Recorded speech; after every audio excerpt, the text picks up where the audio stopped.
ಬದಿಯಲ್ಲಿ ಅಥವಾ ಪಾರ್ಕಿಂಗ್ ಜಾಗಗಳಲ್ಲಿ ಯಾರು ತಮ್ಮ ಸ್ವಂತ ವಾಹನಗಳನ್ನ ಬಿಟ್ಬಿಟ್ಟಿದ್ದಾರೆ, ಅಂದರೆ ಬೀಡಾಡಿ ವಾಹನಗಳು, ಅಬಂಡೆಂಟ್ ವೆಹಿಕಲ್ಸ್, ಇವುಗಳನ್ನ ತೆರವು ಮಾಡಬೇಕು ಅಂತ ನಾನು 15 ದಿನಗಳ ಹಿಂದೆನೇ ಜನಗಳಿಗೆ ಮನವಿ ಮಾಡಿದ್ದೆ ಮತ್ತು ಎಚ್ಚರಿಕೆಯನ್ನು ಕೂಡ ಕೊಟ್ಟಿದ್ದೆ. ಆದರೂ ಜನ ಅವರ ಗಾಡಿಗಳನ್ನ ರಸ್ತೆಗಳಲ್ಲಿ, ಫುಟ್ಪಾತ್ಗಳಲ್ಲಿ ಎಲ್ಲಂದ್ರೆ ಅಲ್ಲೇ ಬಿಟ್ಟು ಇದರಿಂದ ಸಾರ್ವಜನಿಕರು ಓಡಾಡೋದಕ್ಕೂ ತೊಂದರೆ ಮಾಡ್ತಾ ಇದ್ದಾರೆ. ಅಷ್ಟೇ ಅಲ್ಲ, ಜನಗಳಿಗೆ ಸೇರಿದ ಜಾಗವನ್ನ ಅವರು ಅತಿಕ್ರಮಣ ಮಾಡ್ಕೊಂಡಿದ್ದಾರೆ ಸ್ವಂತಕ್ಕೆ.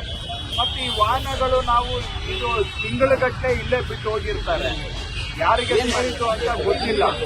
ಇದರಿಂದ ಬೆಂಗಳೂರಿಗೆ ಜನಕ್ಕೆ ಓಡಾಡೋದಕ್ಕೂ ಕಷ್ಟ. ಮತ್ತೆ ಸಾರ್ವಜನಿಕರಿಗೆ ಸೇರಿದ ಜಾಗ ಅವರು ಸ್ವಂತಕ್ಕೆ ಅತಿಕ್ರಮಣ ಮಾಡಿಕೊಳ್ಳೋದು ಕೂಡ ಕಾನೂನು ಉಲ್ಲಂಘನೆ. ಇದಲ್ಲದೆ ಎಲ್ಲಂದ್ರೆ ಅಲ್ಲಿ ಗಾಡಿಗಳನ್ನ ಬಿಟ್ಟು ಆಕ್ಸಿಡೆಂಟ್ಗಳು ಆಗ್ತವೆ. ಆಮೇಲೆ ನೋಡೋದಕ್ಕೂ ಕೂಡ ಬೆಂಗಳೂರು ಅಸಹ್ಯವಾಗಿ ಕಾಣಲಿಕ್ಕೆ ಇದು ಒಂದು ಕಾರಣ. ನಾನು ಕಳೆದ 15 ದಿನಗಳ ಹಿಂದೆನೆ ಇದನ್ನ ಸಾರ್ವಜನಿಕವಾಗಿ ನಾವು ಎಚ್ಚರಿಕೆಯನ್ನ ಕೊಟ್ಟಿದ್ವಿ. ಈ ಬೀಡಾಡಿ ಗಾಡಿಗಳನ್ನ ನಾವು ನಿರ್ಮೂಲನೆ ಮಾಡೋ ಕಾರ್ಯಾಚರಣೆ ಮಾಡ್ತೇವೆ ಅಂತ. ಆದರೂ ಕೂಡ ಜನ ಏನು ಅದಕ್ಕೆ ಕ್ಯಾರೆ ಇಲ್ಲ ಅನ್ನೋ ರೀತಿಯಲ್ಲಿ ಗಾಡಿಗಳನ್ನ ಅಲ್ಲೇ ಬಿಟ್ಟಿದ್ದಾರೆ. ಪೊಲೀಸ್ ಇಲಾಖೆಯವರು ಈ ರೀತಿಯಾಗಿ ಸುಮಾರು 1581 ವೆಹಿಕಲ್ಸ್ ರಸ್ತೆ ಬದಿಯಲ್ಲಿ ಈ ರೀತಿ ಬಿಟ್ಟಿರುವಂತಹದನ್ನ ಅವರು ಈಗಾಗಲೇ ಗುರುತಿಸಿದ್ದಾರೆ. ಅದು ಸಂಪೂರ್ಣ ಪಟ್ಟಿ ಅಂತ ನಾನು ಹೇಳಲಿಕ್ಕೆ ಹೋಗೋದಲ್ಲ, ಬಹುಶಃ ಅದರ ಸಂಖ್ಯೆ ಇನ್ನೂ ಹೆಚ್ಚಿಗೆ ಇದೆ. ಅಂತ ಗುರುತಿಸಿರುವಂತಹ ವೆಹಿಕಲ್ಸ್ ಈಗ ಇವತ್ತಿಂದ ನಾವು ಅದಕ್ಕೆ 1 ವಾರದ ನೋಟಿಸ್ ಅನ್ನ ಅಂಟಿಸ್ತಾ ಇದ್ದೇವೆ. 1 ವಾರದ ನೋಟಿಸ್ ಅಂಟಿಸ್ತಾ ಇದ್ದೇವೆ. ಜಂಟಿ ಕಾರ್ಯಾಚರಣೆ ಸಿಬಿಐ, ಕಾರ್ಪೊರೇಷನ್ಸ್ ಹಾಗೂ ಪೊಲೀಸ್ ಇಲಾಖೆ ಈ ನೋಟಿಸ್ ಅನ್ನ ಅಂಟಿಸಿ 1 ವಾರ ಅವರಿಗೆ ಸಮಯಾವಕಾಶ ಇರುತ್ತೆ. ಬಂದು ಬಹುಶಃ ನಾವೊಂದು 500,000 ರೂಪಾಯಿ ಅಷ್ಟೇ ಅದಕ್ಕೆ ಸದ್ಯಕ್ಕೆ ಪೆನಾಲ್ಟಿ ಇದೆ ಕಾನೂನಲ್ಲಿ. ಅಷ್ಟು ಪೆನಾಲ್ಟಿ ಕಟ್ಟಿಬಿಟ್ಟು ಅವರು ಬೇಕಾದ್ರೆ ಗಾಡಿಯನ್ನ ಎತ್ಕೊಂಡು ಹೋಗ್ಬೋದು 1 ವಾರದವರೆಗೆ. 1 ವಾರದಲ್ಲಿ ಅವರು ಗಾಡಿ ತಗೊಳ್ಳಿಲ್ಲ ಅಂತ ಹೇಳಿದ್ರೆ ನಾವು ಅದನ್ನ ಇಲ್ಲಿಂದ ಟೋಯಿಂಗ್ ಮಾಡಬೇಕಾಗುತ್ತೆ. ಟೋಯಿಂಗ್ ಮಾಡಿದ್ಮೇಲೆ ಅದಾದ ನಂತರನೂ ಕೂಡ ಅವ್ರಿಗೆ ಸಮಯ ಇರುತ್ತೆ, ಬಂದು ಅವರು ಟೋಯಿಂಗ್ ಚಾರ್ಜಸ್ ಪೆನಾಲ್ಟಿ ಕಟ್ಬಿಟ್ಟು ಗಾಡಿಯನ್ನ ತಗೊಳ್ಬಹುದು. ಇಲ್ಲ ಅಂತ ಹೇಳಿದ್ರೆ ಟೋಯಿಂಗ್ ಮಾಡಿದ್ಮೇಲೆ ನಾವು ಅದನ್ನ ಪೇಪರ್ ಅಲ್ಲಿ ಒಂದು ನೋಟಿಸ್ ಕೊಟ್ಟು 15 ದಿನ ಕಾದು ಆ ನಂತರ ಅವುಗಳನ್ನ ಆಕ್ಷನ್ ಮಾಡ್ತೇವೆ. ಅದನ್ನ ಆಕ್ಷನ್ ಅಲ್ಲಿ ಯಾರು ಬೇಕೋ ಪಾರ್ಟಿಸಿಪೇಟ್ ಮಾಡಿ ಅದನ್ನ ಆಕ್ಷನ್ ಅಲ್ಲಿ ಕೊಂಡ್ಕೊಳ್ಬಹುದು. ಈ ರೀತಿಯಾದಂತ ಒಂದು ಕಾರ್ಯಾಚರಣೆಯಿಂದ ಇವತ್ತು ಆರಂಭ ಮಾಡಿದ್ದೇವೆ.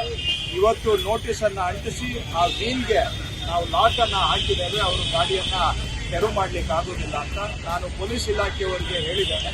ಇದು ಪದೇ ಪದೇ ಇಲ್ಲಿಂದ ತೆಗೆದ್ಬಿಟ್ಟು ಹೋಗಿ ಇನ್ನೊಂದು ಕಡೆ ಹಾಕಿದ್ರೆ ಅಂತವುಗಳನ್ನ ಗುರುತಿಸಿ ಅವಕ್ಕೆ ಸ್ವಲ್ಪ ಸಿವಿಯರ್ ಪೆನಾಲ್ಟಿ ಹಾಕೋದಕ್ಕೂ ಕೂಡ ಒಂದು ದಾರಿಯನ್ನ ಹುಡುಕ್ಬೇಕು ಅಂತ ಹೇಳಿದ್ದೇನೆ. ಯಾಕಂದ್ರೆ ಬಹಳ ಸಲೀಸು ಇಲ್ಲಿ 1,000 ರೂಪಾಯಿ ಕಟ್ಬಿಟ್ಟು ತಗೊಂಡೋಗಿ ಇನ್ನೊಂದು ಜಾಗದಲ್ಲಿ ಬಿಟ್ಕೊಳ್ಳೋದು.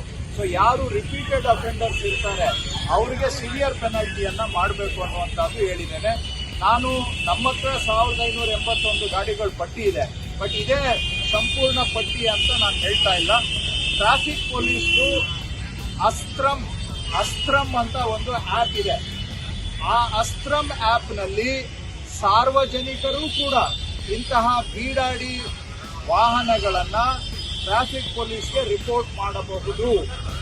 ಅಸ್ತ್ರಮ್ ಆಪ್ ಮುಖಾಂತರ ನಿಮಗೆ ಬೀಡಾಡಿ ಗಾಡಿ ಯಾವುದಾದ್ರೂ ಇದ್ರೆ ಅದನ್ನ ನೀವು ಸರ್ಕಾರದ ಗಮನಕ್ಕೆ ಟ್ರಾಫಿಕ್ ಪೊಲೀಸ್ನ ಅಸ್ತ್ರಮ್ ಆಪ್ ಮುಖಾಂತರ ತಗೊಂಡು ಬಂದ್ರೆ ಅಲ್ಲೂ ಕೂಡ ನಾವು ಇದೇ ಕಾರ್ಯಾಚರಣೆಯನ್ನ ಮಾಡ್ತೇವೆ. ಅವರಿಗೆ ನೋಟಿಸ್ ಅಂಟಿಸ್ತೇವೆ, ಆ ಗಾಡಿಗೆ 1 ವಾರ ಕಾದು ನೋಡ್ತೇವೆ. ಅವ್ರು 1 ವಾರದಲ್ಲಿ ರೀಕ್ಲೈಮ್ ಮಾಡಲಿಲ್ಲ ಅಂತ ಹೇಳಿದ್ರೆ ಅವನ್ನೂ ಕೂಡ ನಾವು ಟೋವಿಂಗ್ ಮಾಡ್ತೇವೆ. ಒಟ್ಟಾರೆ ಬ್ಯಾಂಗ್ಳೂರಲ್ಲಿ ಸುಧಾರಣೆ ಆಗಬೇಕು. ರಸ್ತೆ ಬದಿಗಳಲ್ಲಿ ಎಲ್ಲಂದ್ರೆ ಅಲ್ಲಿ ಈ ತರ ಗಾಡಿಗಳನ್ನ ಬಿಟ್ಬಿಟ್ಟು ಸಾರ್ವಜನಿಕ ಜಾಗ ಅತಿಕ್ರಮಣ ಮಾಡೋದಕ್ಕೆ ಕಡಿವಾಣ ಹಾಕಬೇಕು. ಪಾದಾಚಾರಿಗಳಿಗೆ ಆಗ್ತಕ್ಕಂಥ ಅಡಚಣೆಯನ್ನು ಕಡಿಮೆ ಮಾಡಬೇಕು. ಜನ ನೆಮ್ಮದಿಯಾಗಿ ಬದುಕೋದಕ್ಕೆ ಅನುಕೂಲ ಆಗಬೇಕು. ಮತ್ತು ಈ ಬೀಡಾಡಿ ಗಾಡಿಗಳು ಎಲ್ಲಂದ್ರೆ ಅಲ್ಲಿ ಒಳ್ಳೆ ಗುಜರಿ ತರ, ಕಸದ ತರ ಬೆಂಗಳೂರಿನ ಒಂದು ವಾತಾವರಣವನ್ನ, ಆರೋಗ್ಯವನ್ನ ಕೆಡಿಸುವಂತ ಅದಕ್ಕೆ ಕಡಿವಾಣ ಹಾಕಬೇಕು ಅನ್ನೋ ದೃಷ್ಟಿಯಿಂದ ಈ ಕಾರ್ಯಾಚರಣೆಯನ್ನು ನಾವು ಆರಂಭ ಮಾಡಿದ್ದೇವೆ. ಸಾರ್ವಜನಿಕರು ಕೂಡ ನಮಗೆ ಗಮನಕ್ಕೆ ಇಲ್ಲದೆ ಇರುವಂತಹ ಗಾಡಿಗಳನ್ನ ಅಸ್ತ್ರಂ ಆಪ್ ಮುಖಾಂತರ ನಮಗೆ ಗಮನಕ್ಕೆ ತಗೊಂಡು ಬರಬೇಕು ಅಂತ ಮನವಿ ಮಾಡ್ತೇನೆ. ಮುಂದೆ ಸಾರ್ವಜನಿಕರಲ್ಲಿ ಮನವಿ ಮಾಡ್ತೇನೆ, ದಯವಿಟ್ಟು ಈ ತರ ಗಾಡಿಗಳನ್ನ ಎಲ್ಲಂದ್ರೆ ಅಲ್ಲಿ ರೋಡಲ್ಲಿ ಫುಟ್ಪಾತ್ ಅಲ್ಲಿ ಬಿಡೋದು ದಯವಿಟ್ಟು ನೀವು ನಿಲ್ಲಿಸಬೇಕು. ಇದು ಹೇಗೇನು ಒಂದು ಕಠಿಣ ತೀರ್ಮಾನ. ಇದು ಯಾರು ಅಲ್ಲಿ ಬಿಟ್ಟಿದ್ದಾರೆ ಅವ್ರಿಗೆ ಬಹುಶಃ ಸಿಟ್ಟು ಬರ್ಬೋದು, ಆದ್ರೆ ನೀವು ಮನೆಯಲ್ಲಿ ಇಟ್ಕೊಳ್ಳಿ ನಿಮ್ ಗಾಡಿಯನ್ನ, ಅಥವಾ ಎಲ್ಲಾದ್ರೂ ಸ್ವಂತ ಜಾಗದಲ್ಲಿ ಇಟ್ಕೊಳ್ಳಿ. ಅದನ್ನ ಬಿಟ್ಬಿಟ್ಟು ರೋಡ್ ಸಿಕ್ಕಿದೆ ಅಂತ ಹೇಳಿ ಎಲ್ಲಂದ್ರೆ ಅಲ್ಲಿ ನೀವು ಗಾಡಿ ಬಿಸಾಕೋದಿಕ್ಕೆ ರೋಡು ಏನು ಒಂಥರ ಗುಜರಿ ಜಾಗ ಅಲ್ಲ. ರೋಡು ಸಾರ್ವಜನಿಕರಿಗೆ ಸೇರಿದ್ದು, ಸಾರ್ವಜನಿಕರ ಸ್ವತ್ತು. ಅದನ್ನ ನಾವೆಲ್ಲರೂ ಕೂಡ ಗೌರವಿಸಬೇಕು ಅಂತ ನಾನು ಮನವಿ ಮಾಡ್ತೇನೆ.